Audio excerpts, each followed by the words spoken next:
On 22nd June, Prime Minister Modi is going to visit the United States. Prime Minister Modi will also give a speech at the joint meeting of the United States Congress. This is not the first time. In 2016, he was invited to speak at the United States Congress. Prime Minister Modi is about to make his second appearance as the head of India, marking a significant milestone. Now, this is a historic occasion as no other leader from any country has been invited by the US Congress for a second time to deliver a speech. Now, it is important to acknowledge that receiving an invitation to address the United States Congress is regarded as one of the highest honors granted by Washington to foreign dignitaries. Now, Prime Minister Modi's invitation to address the United States Congress holds special significance because it represents a remarkable distinction for a leader who was once denied a visa to enter the United States. In addition to that, President Joe Biden will be hosting a state dinner at White House in honor of Prime Minister Modi. Now, the question is, what is the purpose behind Prime Minister Modi's visit to United States? Now, before I answer that question, it is important to recognize that when the United States extends such care, respect and hospitality to host India, there are underlying expectations and interests involved. It is essential to be realistic and acknowledge that such gestures are rarely made without expecting something in return, as they typically come with a cost or specific objectives in mind. Let us now explore the objectives or expectations that the United States may have from India. It is expected that the United States wants to sign a few military agreements and deals with India, in which the United States will share and transfer some critical state-of-the-art modern technologies with India. Now, this movement reminds me of the events of the 1999 Kargil War, during which the United States refused to give India GPS navigation systems, which could have significantly benefited India in its conflict against Pakistan. And the reason for the United States' refusal was influenced by its historical pattern of offering both direct and indirect support to Pakistan. And then look at today. The United States is hosting and taking utmost care of India, and they are very eager to sell and transfer their state-of-the-art technology to India. Now, of course, nothing is for free. The United States will get payment from India in return. But I want you to keep this transaction aside. Just look at this entire setup. In the past, the United States used to outrightly refuse India any form of technology or weapons, and today the current scenario portrays the opposite picture, wherein the United States is warmly inviting and hosting India and displaying eagerness and enthusiasm in sharing their weapons and technologies. Now, this situation reflects the increasing economic growth and rising influence of India, rather than solely being about the changing nature of the United States. This is the current status of India. America has reached a point where it is saying, Mr. Modi, take whatever you want, but sign a deal with us. Now, let me tell you why this agreement and deal with India is important for United States. If you remember earlier this month, the United States Defense Secretary Lloyd Austin visited India, where he held discussions with the Indian Defense Minister Rajnath Singh. And they had a wide range of talks, particularly on strengthening India-US defense relations and addressing security concerns in the Indo-Pacific region. During his meeting with the Indian Defense Minister, the US Defense Secretary discussed areas of cooperation including the transfer of critical technology and jointly developing military hardware. Therefore, you can easily figure out that the US Defense Secretary came to India with the hope that when Prime Minister Modi visits the United States on June 22nd, they can reach a mutual agreement and Prime Minister Modi would not resist signing the deal. Now, the important question of this video is, why this deal with India is so important for the United States? You need to understand that this deal is very important for the United States economy. That is why the United States is eager and anxious. Why are they engaging in such friendly conversation with India? Please understand, America desires Prime Minister Modi to sign this deal because it will provide considerable relief to their economy. This deal holds immense significance for the economy, which is why they are making special arrangements for Prime Minister Modi's visit. Even India is aware of this trick. However, the point to note and understand is that when a country like the United States, which is recognized as the most powerful nation in the world, goes to such length in showing care for another country, then there must be something noteworthy about the opposite country.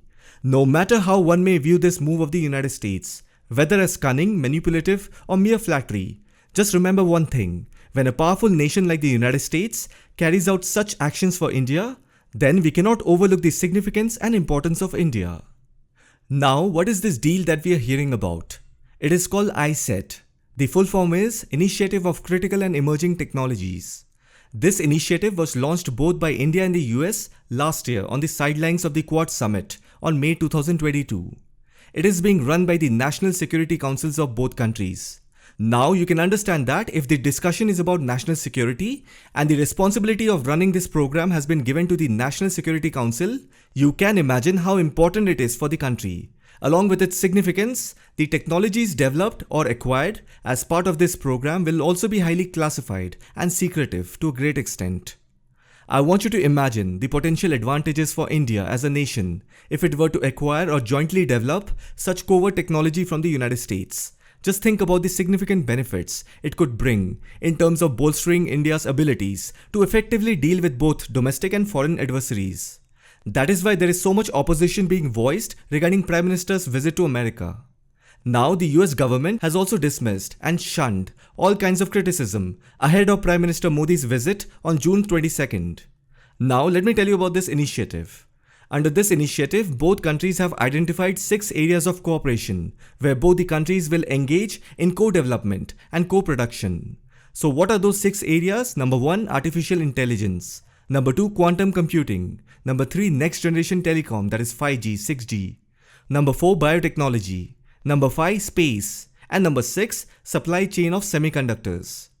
The goal of iCET is to elevate and expand Indo-US strategic technology partnership and defense industrial cooperation between the governments, businesses, and academic institutions of the two countries.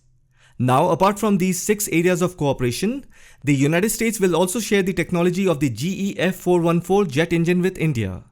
This engine will be used to power India's Tejas light combat Mark II aircraft. This jet engine is a highly advanced and powerful turbofan engine manufactured by General Electric.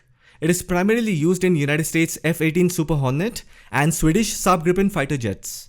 Plus, if you see the GE F414 engine, it is not the latest technology in the United States inventory and has been in use for a significant period in American fighter jets. However, its reliability, durability, and low maintenance cost is making it appealing to India. When combined with India's existing technology, it aligns well with India's requirements for future aerial warfare. Moreover, it will enhance the capability and strength of India's Tejas aircraft. Since it is not the latest engine technology from the United States, they may not have any concerns regarding sharing its technology with India. Now here the discussion is not just about acquiring engine technology from America. That's not a big news. You have selected an engine, had discussion, negotiated, and you are paying for the engine. Moreover, it's not a new engine as I mentioned earlier. But what is unique here is that India is innovating its own technology program for its Indian Navy's fighter aircraft. It's called the TEDBF, Twin Engine Deck Based Fighter. This project is exclusively designed by India for its own navy. An engine is just one component of a fighter jet. By incorporating TEDBF technology into this engine, India will establish its own indigenous naval fighter aircraft program. This program will stand out in comparison to the top fighter jets of many international countries. Now, apart from this engine, there is going to be another deal between India and the United States, and that is to acquire 30 MQ-9B Predator armed drones, 10 each for 3 services. These drones are considered the world's most advanced armed drones and will provide India with mission support capabilities on land and at sea. The MQ-9B Predator drone has an impressive range, capable of covering approximately 482 kilometers in just 1 hour. It has a wingspan of around 65 feet and a height of about 12 feet. With remarkable endurance, it can remain airborne for up to 35 consecutive hours. Once airborne, it has the capability to conduct aerial surveillance for a distance of 1900 kilometers. The cost of this deal for India is estimated to be around 25,000 crores.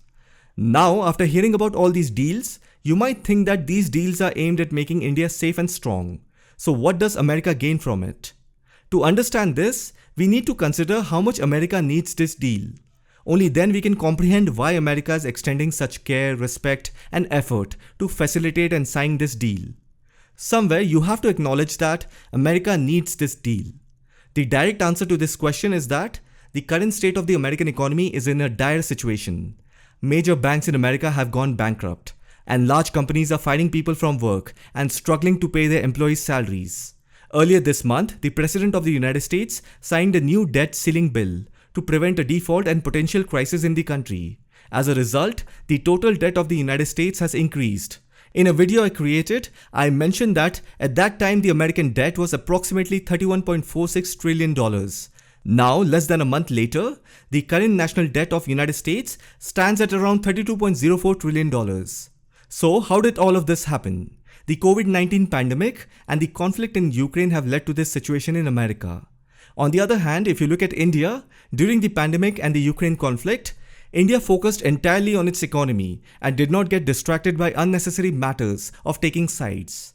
As a result, if you look at India's GDP growth, it is currently ahead of many developed countries. That is why America understands very well that the only country that can support its economy at this moment is India. Because it's a simple fact that those who have money in their pockets will provide help. The rest are struggling, so what assistance can they offer? Now, some people among you might think, what does it matter to India about the state of America's economy? India wants all these things, so that is why it is pursuing deals with America. This conclusion can be easily drawn. But it is important to understand that any diplomatic matter, technology or trade deal requires thoughtful consideration. It's not like going to a supermarket and randomly picking up anything you want. There is a lot of deliberation involved, sometimes spanning over years. And then having a sufficient budget is also a crucial factor. So if the question is whether India needs all these things, then the answer is yes, absolutely. That is why India is carefully negotiating and acquiring the things it deems necessary. It's not a haphazard approach to grabbing anything available. However, if we look at America, they have a dire need to save their economy.